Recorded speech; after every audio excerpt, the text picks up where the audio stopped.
কলকাতা, ব্যারাকপুর, সোদপুর এরিয়ায় যারা থাকেন এবং একটু অন্য রকমের ক্যাফে খুঁজছেন তারা এই ক্যাফেতে আসতে পারেন।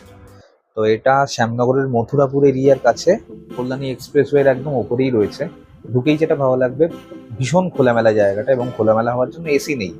এবার এসি না থাকে আপনাদের কোনো প্রবলেম হবে না, বরঞ্চ সেটাই ভালো লাগবে। সেকেন্ড, বেশ কিছু জায়গা রয়েছে ঢুকেই বসার জায়গা। দেন ডান পাশে কেবিন, যেটা আমার খুব ইউনিক লেগেছে এবং নতুন লেগেছে, এবং ইউজুয়ালি এত মিড রেঞ্জের ক্যাফেতে দেখা যায় না। তো ওটা আমার বেশ ভালো লেগেছে। প্লাস উপরে আর একটা সেপারেট ফ্লোর করে দেওয়া হয়েছে, যেখানে আপনারা আবার ছোট করে একটু বার্থডে সেলিব্রেট বা অ্যানিভার্সারি সেলিব্রেট করতে পারেন।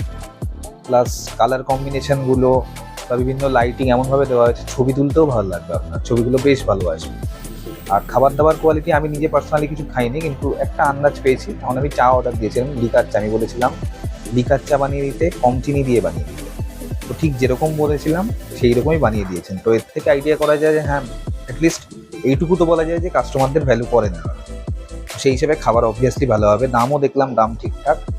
ওভারঅল অ্যাটমসফিয়ার, অ্যাম্বিয়েন্স আমার বেশ ভালো লেগেছে। নাম DJ chaiwala cafe and kitchen.